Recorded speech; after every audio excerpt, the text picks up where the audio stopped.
வணக்கம். மூன் செய்திகளுக்காக சுதா. இன்றைய முதன்மை செய்திகள்.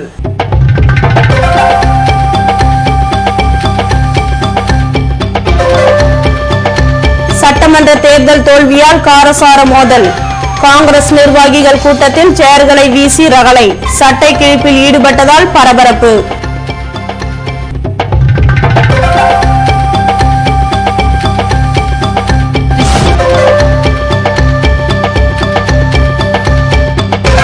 நாடு முழுவதும் ஜிப்மர் MBBS நுழைவுத் தேர்வு.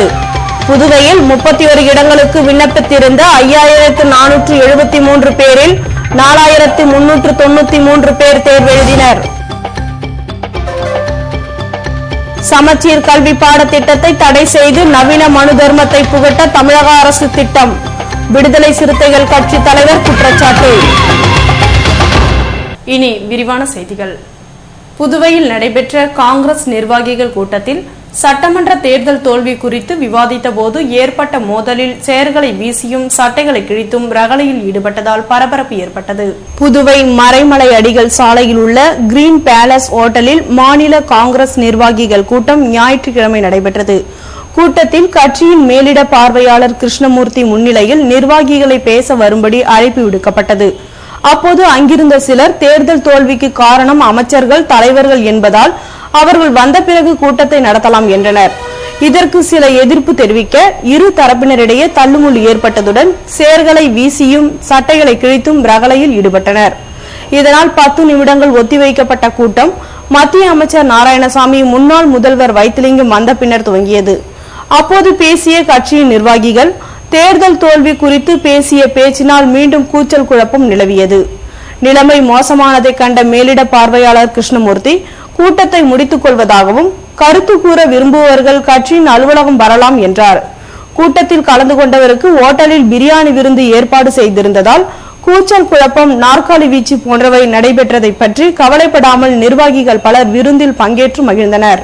புதுவையில் நடைபெற்ற ஜிப்மர் நுழைவுத் தேர்வில் 4393 பேர் தேர்வெழுதினர்.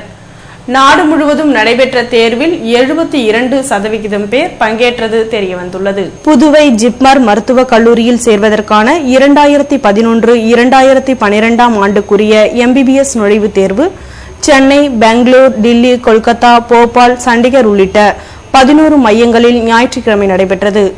மொத்தம் உள்ள 98 MBBS இடங்களுக்கு 38,000 மாணவ மாணவிகள் விண்ணப்பித்திருந்தனர். புதுவையில் விவேகானந்தா பெத்தி செமினார் பள்ளி உட்பட 9 மையங்களில் ஜிப்மர் MBBS நுழைவுத் தேர்வு நடத்தப்பட்டது. இதற்கான விண்ணப்பித்திருந்த 5473 பேரில் 4393 பேர் தேர்வு எழுதினர். நாடு முழுவதும் நடைபெற்ற தேர்வில் 72% பேர் தேர்வு எழுதியுள்ளனர். ஜிப்மரில் மொத்தமுள்ள 98 இடங்களில் புதுவை மாநிலத்திற்கு 31 இடங்கள் ஒதுக்கீடு செய்யப்பட இருக்கிறது. இதில் பொது பிரிவினருக்கு 17 இடங்களும், பிற்படுத்தப்பட்டவருக்கு 9 இடங்களும், அட்டவணை இனத்தவருக்கு 5 இடங்களும் ஒதுக்கப்பட உள்ளன. சமச்சீர் பாடத்திட்டத்தினால் கல்வியின் தரம் உயரும் என்று விடுதலை சிறுத்தைகள் கட்சியின் தலைவர் திருமாவளவன் தெரிவித்துள்ளார். புதுவையில் நடைபெற்ற நிகழ்ச்சியில் கலந்து கொள்வதற்காக வந்த விடுதலை சிறுத்தைகள் கட்சியின் தலைவர் திருமாவளவன் இளங்கோ நகரில் உள்ள கட்சி அலுவலகத்தில் கொடியேற்றி வைத்தார். இதன் பின்னர் செய்தியாளர்களிடம் பேசிய அவர், தமிழகம் மற்றும் புதுவையில் உள்ள மதுபான கடைகளை மூட வேண்டும் என்றும், இளைய தலைமுறையினர் படிப்பை பாதியிலேயே நிறுத்துவதால் உயர்கல்வியை தொடர முடியாத நிலை உள்ளது என்றார். தமிழக சட்டசபையில் நடைபெற்ற ஆளுநர் உரையில் தாழ்த்தப்பட்ட மற்றும் பழங்குடியின மக்களின் முன்னேற்ற திட்டங்கள் எதுவும் அறிவிக்கப்படவில்லை என்ற திருமாவளவன், தமிழக அகதிகள் முகாம்களில் அடிப்படை வசதிகளை நிறைவேற்ற நடவடிக்கை எடுக்க வேண்டும் எனவும், சமச்சீர் கல்வி திட்டத்தை நிறுத்தி நவீன முறையில் மனு தர்மத்தை புகட்டுவதாக கருதுகிறோம் என்றார். சமச்சீர் கல்வி பாடத்திட்டத்தால் கல்வியின் தரம் வளர்ச்சி பெருகும் என்ற அவர், இலங்கை முள்ளிவாய்க்கால் படுகொலை தொடர்பாக ராஜபக்சேவை இன படுகொலை குற்றவாளியாக அறிவித்து சர்வதேச நீதிமன்றத்தில் நிறுத்த வேண்டும் என்றார். நடைமுறைப்படுத்தணும் அப்படிங்கிறது தமிழக அரசு நாங்கள் விடுக்கிற வேண்டுகோள். கல்வியின் தரம் மட்டுமல்ல, கல்வி கூடங்களின் தரமும் சம அளவில் இருக்க வேண்டும். கல்விக்கூடங்களின் தரம் மிக மோசமாக, அரசு தரப்பில் நடத்தப்படுகிற கல்விக்கூடங்களின் தரம் மிக மோசமாக இருக்கிறது. எனவே கல்விக்கூடங்களின் தரத்தை உயர்த்தவும், கல்வியின் தரத்தை உயர்த்தவும், சேரியில் பிறக்கிற குழந்தைகளுக்கும் அக்ரஹாரத்தில் பிறக்கிற குழந்தைகளுக்கும் சமமான கல்வியை வழங்கவும் தொலைநோக்கு பார்வையோடு உருவாக்கப்பட்ட ஒரு திட்டம் சமச்சீர் கல்வி திட்டம். அது திமுக ஆட்சி காலத்தில் அறிவிக்கப்பட்டது என்ற ஒரே காரணத்திற்காக அதை கைவிடும் முயற்சியில் அல்லது முனைப்பில் அதிமுக அரசு இருப்பதாக தெரிகிறது. இது ஒரு நவீன மனுதர்ம அணுகுமுறை என்று நாங்கள் கருதுகிறோம். எனவே சமச்சீர் கல்வியை கைவிடாமல் அதை நடைமுறைக்கு கொண்டு வர வேண்டும் என்று தமிழக அரசை விடுதலை சிறுத்தைகள் வற்புறுத்தி கேட்டுக் கொள்கிறது. புதுவை காமாட்சி அம்மன் கோவில் வீதியில் அமைந்துள்ள கங்கைமுத்து மாரியம்மன் கோவிலில் நடைபெற்ற மகா கும்பாபிஷேக விழாவில் பக்தர்கள் கலந்து கொண்டனர். புதுவை காமாட்சி அம்மன் கோவில் வீதியில் அமைந்திருக்கும் கங்கைமுத்து மாரியம்மன் கோவில் மகா கும்பாபிஷேக விழா கடந்த 3ஆம் தேதி விக்னேஸ்வர பூஜையுடன் துவங்கியது. சனிக்கிழமை அன்று 2ஆம் கால ஸ்ரீதேவி யாக சாலை பூஜை, தீப ஆராதனை போன்றவை நடத்தப்பட்டன.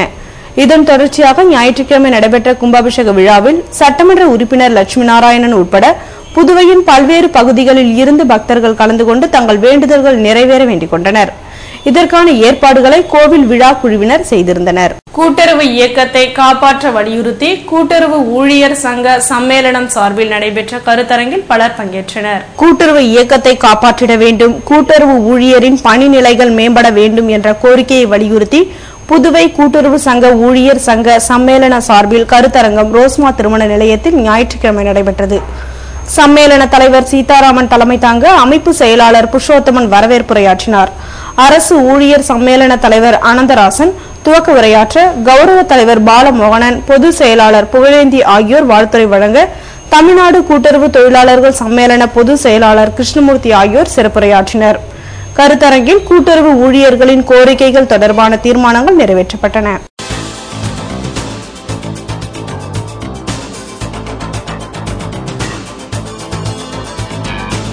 போதை பாதிப்பு நோயில் புதுவைக்கு 4ஆம் இடம்.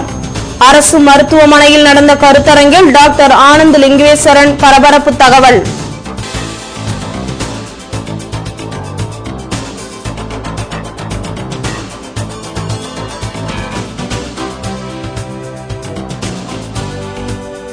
மராத்தான் ஓட்ட பந்தயத்தில் பங்கேற்ற இளைஞர்கள். ஊழலற்ற பாரதம் அமைய பாஜக இளைஞரணி நடத்திய போட்டியில் வென்றவர்களுக்கு பரிசு. விபரம் விளம்பர இடைவேளைக்கு பிறகு.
Authorized distributor, Trade Point, number 162, Kamaraj Salai, Brindavanam, Puducherry. Hi friends, summer vacation முடிய போகுது. ஸ்கூலுக்கு போக நாங்க ரெடி. புது கிளாஸ், புது டீச்சர், அப்புறம் ராம் சில்க்ஸ்ல வாங்கின புது யூனிஃபார்மோட நாங்க ரெடி. நீங்க ரெடியா? தரமான அனைத்து பள்ளி சீருடைகளும் நியாயமான விலையில் வாங்க உங்கள் கைராசியான குடும்ப கடை ராம் சில்க்ஸ், பாண்டிச்சேரி. நாங்க ரெடி. நீங்க ரெடியா? Hi friends, summer vacation முடிய போகுது. ஸ்கூலுக்கு போக நாங்க ரெடி. புது கிளாஸ், புது டீச்சர், அப்புறம் ராம் சில்க்ஸ்ல வாங்கின புது யூனிஃபார்மோட நாங்க ரெடி. நீங்க ரெடியா? தரமான அனைத்து பள்ளி சீருடைகளும் நியாயமான விலையில் வாங்க உங்கள் கைராசியான குடும்ப கடை ராம் சில்க்ஸ், பாண்டிச்சேரி. நாங்க ரெடி. நீங்க ரெடியா? புதுவை தங்க மாளிகை, புதுவை தங்க மாளிகை. கண்கள் தேடுமே உள்ளம் நாடுமே எத்தனை அற்புத ரகங்கள். கலையின் காவியம் அழகின் ஓவியம் நகைகளின் ஆலயம் தரத்தின் தாயகம் புதுவை தங்க மாளிகை. எல்லாவித பொன் ஆபரணங்களுக்கும் தரத்தின் தாயகம் புதுவை தங்க மாளிகை. புதுவை புதுவை தங்க மாளிகை, புதுவை தங்க மாளிகை. கண்கள் தேடுமே உள்ளம் நாடுமே எத்தனை அற்புத ரகங்கள். கலையின் காவியம் அழகின் ஓவியம் நகைகளின் ஆலயம் தரத்தின் தாயகம் புதுவை தங்க மாளிகை. எல்லாவித பொன் ஆபரணங்களுக்கும் தரத்தின் தாயகம் புதுவை தங்க மாளிகை. புதுவை தங்க மாளிகை. VIP Superlight Flex with Flexicotec, the new revolution in the luggage industry. Flexicotec makes Superlight Flex lightweight yet unbreakable. International testing house SGS has certified it to be made of non-break material. Superlight Flex through our very own unbreakable tests.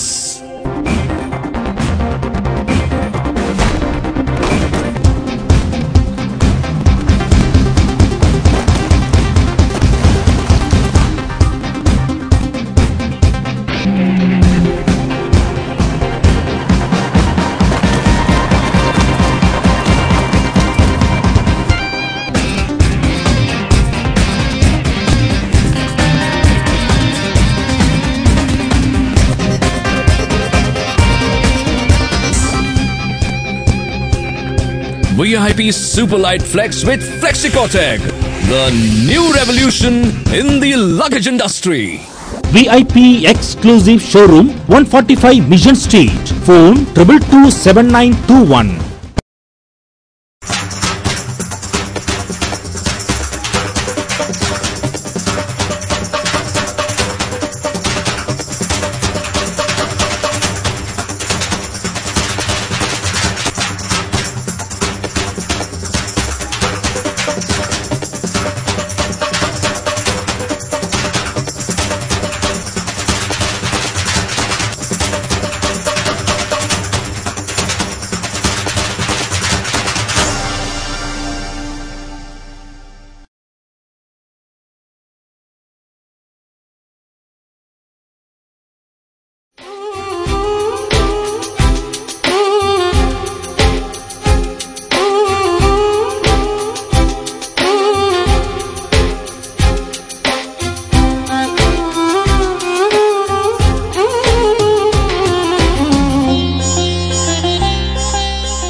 செய்திகள் தொடர்கின்றன.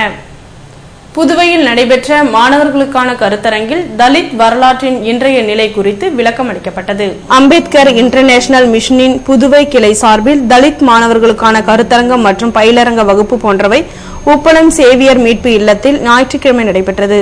கிளையின் தலைவர் காளிதாஸ் தலைமை தாங்க கருணாகரன் முன்னிலை வைத்தார். இதனைத் தொடர்ந்து தலித் வரலாற்றின் தற்போதைய நிலைமையும் வருங்கால முன்னேற்றத்திற்கான வழிகள் என்ற தலைப்பில் நந்தவனம் கலைக்கல்லூரி பேராசிரியர் ஜெயபாலன் இந்திய வரலாற்றில் அம்பேத்கரின் வருகையால் நிகழ்ந்த மாற்றங்கள் என்ற தலைப்பில் தனகுமார் ஆகியோர் உரையாற்றினர். இதில் புதுவையின் பல்வேறு பள்ளிகளை சேர்ந்த தலித் மாணவ மாணவிகள் கலந்து கொண்டனர். புதுவையில் பகுத்தறிவாளர் சங்கம் சார்பில் நடைபெற்ற சிறப்பு கருத்தரங்கில் பலர் கலந்து கொண்டனர். புதுவை பகுத்தறிவாளர் கழகம் சார்பில் அறிவியலில் திராவிடர் இயக்கம் என்ற தலைப்பில் சிறப்பு கருத்தரங்கு ராஜா நகர் பெரியார் படிப்பகத்தில் சனிக்கிழமை மாலை நடைபெற்றது. துணைத் தலைவர் அறிவழகன் தலைமை தாங்க பொதுக்குழு உறுப்பினர் கிருஷ்ணமூர்த்தி முன்னிலை வகித்தார். திராவிடர் கழக செயலாளர் அன்பரசன் அறிமுக உரையாற்ற அறிவியலில் திராவிடர் இயக்கம் என்ற தலைப்பில் சிவ இளங்கோ ஆய்வுரையாற்றினார். இதனைத் தொடர்ந்து கனகலிங்கம் படத்தினை திராவிடர் இயக்கத்தின் கடலூர் மண்டல தலைவர் சம்பந்தம் திறந்து வைத்தார். இதில் திராவிடர் கழகத்தினர் உட்பட பலர் கலந்து கொண்டனர். குடி மற்றும் போதைப் பொருள் நோயினால் பாதிக்கப்பட்டவர்களின் பட்டியலில் புதுவை 4ஆம் இடத்தில் இருப்பதாக அரசு மருத்துவமனையில் நடைபெற்ற மருத்துவ கருத்தரங்கில் டாக்டர் ஆனந்த லிங்கேஸ்வரன் தெரிவித்துள்ளார். புதுவை இந்திரா காந்தி அரசு பொது மருத்துவமனையில் செவிலியர்களுக்கான தொடர் மருத்துவ கல்வி கருத்தரங்கு ஞாயிற்றுக்கிழமை நடைபெற்றது. பயிற்சியின் இயக்குநர் டாக்டர் ரங்கநாத் தலைமை தாங்க செவிலிய கண்காணிப்பாளர் தேவகி வரவேற்றார். இந்நிகழ்ச்சியில் மனநலமின்றி உடல் நலமில்லை, மனநல நோய்களுக்கு அவசர சிகிச்சை அளிப்பதில் செவிலியர்களின் பங்கு என்ற தலைப்பில் பேசிய டாக்டர் ஆனந்த் லிங்கேஸ்வரன், புள்ளி விபர கணக்குப்படி இந்தியாவில் புதுவைதான் தற்கொலை நகரமாக இருப்பதாக ஆய்வறிக்கை கூறுகிறது என்றும், குடி மற்றும் போதைப் பொருள் நோயினால் பாதிக்கப்பட்டவர்களின் பட்டியலில் புதுவை 4ஆம் இடத்தில் இருப்பதாக தெரிவித்தார். இந்தியாவில் மனநல நோய்கள் அதிகமாக உள்ள நிலையில் மனநல டாக்டர்கள் குறைவாக இருப்பதால் மனநோயாளிகளை பராமரிப்பதில் செவிலியர்களின் பங்கு முக்கியமானது என்ற டாக்டர் ஆனந்த் லிங்கேஸ்வரன், மூட நம்பிக்கைகளை களைய நோயாளிகளின் உறவினர்களுக்கு செவிலியர்கள் விளக்கம் அளிக்க வேண்டும் என்றும் அறிவுறுத்தினார். கருத்தரங்கில் அரசு பொது மருத்துவமனை, மகப்பேறு மருத்துவமனை மற்றும் தனியார் மருத்துவமனைகளை சேர்ந்த செவிலியர்கள் கலந்து கொண்டு தங்களின் சந்தேகங்களுக்கு விளக்கம் பெற்றனர். ஊழல் இல்லாத பாரதம் மலர வலியுறுத்தி பாரதிய ஜனதா கட்சியின் சார்பில் நடைபெற்ற மராத்தான் போட்டியில் வெற்றி பெற்றவர்களுக்கு கட்சியின் முன்னாள் தலைவர் லிங்கேஸ்வரன் பரிசுகள் வழங்கினார். நாடு தழுவிய ஊழலை கண்டித்தும் ஊழல் இல்லாத பாரதம் மலர வலியுறுத்தியும் பாரதிய ஜனதா கட்சியின் இளைஞரணி சார்பில் மராத்தான் போட்டி காந்திநகர் வேலைவாய்ப்பு அலுவலகத்தில் துவங்கி சாரம் பாலாஜி தியேட்டர் வழியாக ராஜா தியேட்டர் அருகில் ஞாயிற்றுக்கிழமை முடிவடைந்தது. போட்டியினை மாநில இளைஞரணி தலைவர் சிவானந்தம் துவக்கி வைக்க, மராத்தானில் பங்கேற்று வெற்றி பெற்றவர்களுக்கு சான்றிதழ்களை கட்சியின் முன்னாள் தலைவர் விஸ்வேஸ்வரன் வழங்கினார். போட்டியில் பங்கேற்று வெற்றி பெற்றவருக்கு முதல் பரிசாக 5000 ரூபாயும், இரண்டாம் பரிசாக 2000 ரூபாயும், மூன்றாம் பரிசாக 1000 ரூபாயும் வழங்கப்பட்டது. நிகழ்ச்சிக்கான ஏற்பாடுகளை பாரதிய ஜனதா கட்சியின் இளைஞர் அணியினர் செய்திருந்தனர். புதுவை சட்டசபையில் எதிர்க்கட்சி தலைவர் யார் என்பதை காங்கிரஸ் தலைவி சோனியா காந்தி தேர்வு செய்வார் என்று கட்சியின் பொறுப்பாளர் கிருஷ்ணமூர்த்தி தெரிவித்தார். புதுவை சட்டசபையின் எதிர்க்கட்சி தலைவர் குறித்து எம்எல்ஏக்கள் கருத்து கேட்பு கூட்டம் காங்கிரசின் மேலிட பொறுப்பாளர் கிருஷ்ணமூர்த்தி தலைமையில் நடைபெற்றது. இதில் முன்னாள் முதல்வர் வைத்திலிங்கம், சட்டமன்ற உறுப்பினர்கள் வல்சராஜ், மல்லாடி கிருஷ்ணாராவ், தேனி ஜெயக்குமார், நமச்சிவாயம், லட்சுமி நாராயணன், திருமுருகன், காங்கிரஸ் தலைவர் சுப்பிரமணியன் மற்றும் பலர் கலந்து கொண்டனர். கருத்து கேட்பு கூட்டத்திற்கு பின்னர் செய்தியாளர்களிடம் பேசிய கிருஷ்ணமூர்த்தி, சட்டசபையில் எதிர்க்கட்சி தலைவர் யார் என்பது குறித்து காங்கிரஸ் தலைவி சோனியா காந்தி முடிவெடுப்பார் என்றார். எதிர்க்கட்சி தலைவர் யார் என்பதை தேர்வு செய்வதில் எம்எல்ஏக்களிடம் ஒருமித்த கருத்து ஏற்பட்டதா என்பது குறித்து இங்கு சொல்ல முடியாது என்று விளக்கமளித்தார். விளம்பர இடைவேளைக்கு பிறகு செய்திகள் தொடரும்.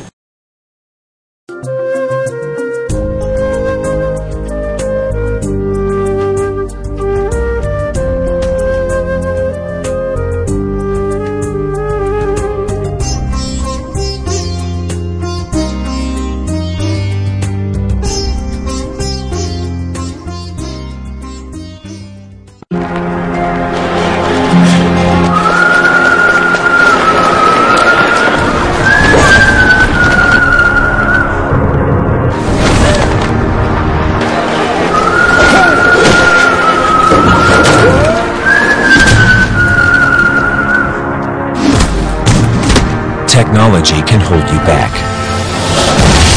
or set you free. Toshiba, the laptop expert, designs laptops to work the way you do.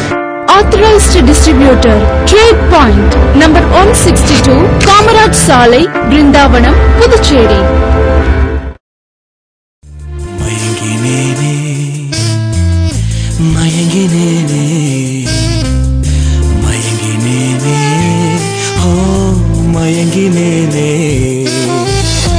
அழகான தங்கம் இதுவென்று, அதற்கான தருணம் இதுவென்று மயங்கினேனே.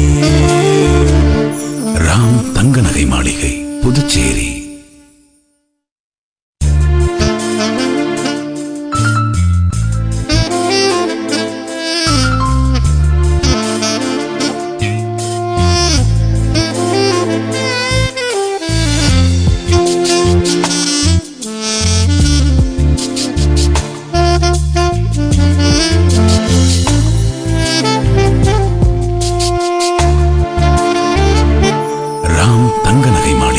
புதுச்சேரி.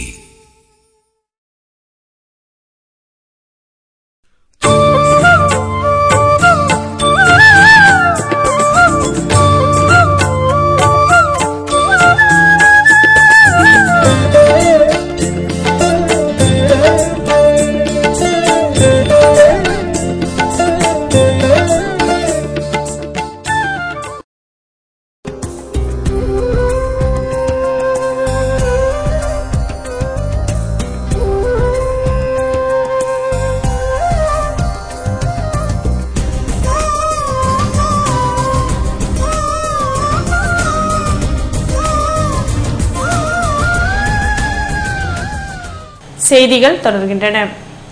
புதுவையில் கல்வி மற்றும் வேலையை பாதுகாக்க வலியுறுத்தி மாணவர் சங்கத்தினர் திறந்தவெளி கருத்தரங்கம் நடத்தினர். இந்திய ஜனநாயக வாலிபர் சங்கம் மற்றும் இந்திய மாணவர் சங்கம் ஆகியவை இணைந்து புதுவையில் கல்வி வேலையை பாதுகாக்க வலியுறுத்தி திறந்தவெளி கருத்தரங்கை அண்ணா சாலை வைசியால் வீதி சந்திப்பில் சனிக்கிழமை மாலை நடத்தியது. சந்துரு தலைமை தாங்க சரவணன், ஹரிஹரன் ஆகியோர் முன்னிலை வகித்தனர். அனைவருக்கும் பொதுவான கல்வி என்ற தலைப்பில் பொது பள்ளிகளுக்கான மாநில மேடையின் பொது செயலாளர் பிரின்ஸ் கஜேந்திரன் பாபு, இன்றைய இந்தியாவில் உயர்கல்வி என்ற தலைப்பில் ஸ்டாலின், புதுவையில் கனவாகும் வேலை என்ற தலைப்பில் தமிழ்ச்செல்வன் ஆகியோர் உரையாற்றினர். இதில் ஜனநாயக வாலிபர் சங்கம் மற்றும் இந்திய மாணவர் சங்க நிர்வாகிகள், உறுப்பினர்கள் கலந்து கொண்டனர்.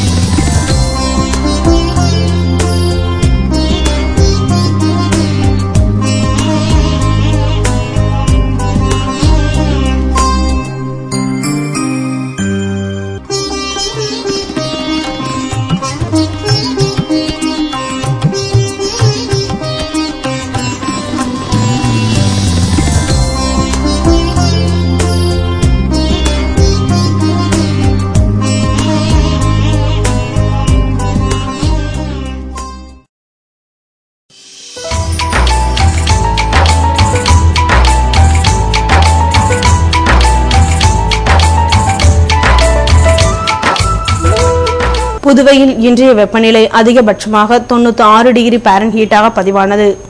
நாளைய வானிலை 91 டிகிரி பாரன்ஹீட்டாக காணப்படும் என்று வானிலை மையம் தெரிவித்துள்ளது.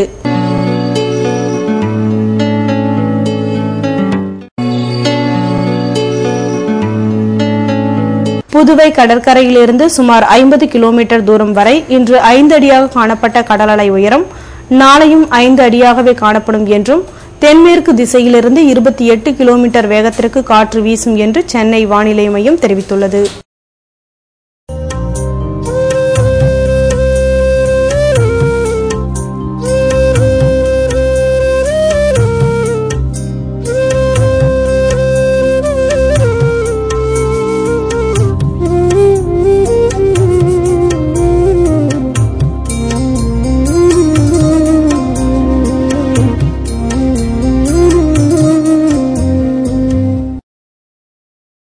மீண்டும் இன்றைய முதன்மை செய்திகள்.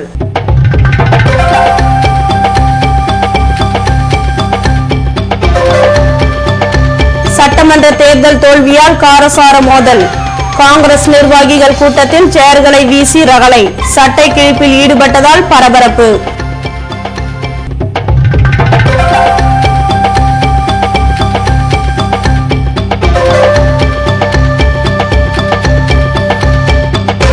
நாடு முழுவதும் ஜிப்மர் எம்பிபிஎஸ் நுழைவுத் தேர்வு. புதுவையில் 31 இடங்களுக்கு விண்ணப்பித்திருந்த 5473 பேரில் 4393 பேர் தேர்வு எழுதினர். சமச்சீர் கல்வி பாடத்திட்டத்தை தடை செய்து நவீன மனு தர்மத்தை புகட்ட தமிழக அரசு திட்டம். விடுதலை சிறுத்தைகள் கட்சி தலைவர் குற்றச்சாட்டு. இத்துடன் செய்திகள் நிறைவடைந்தன. வணக்கம்.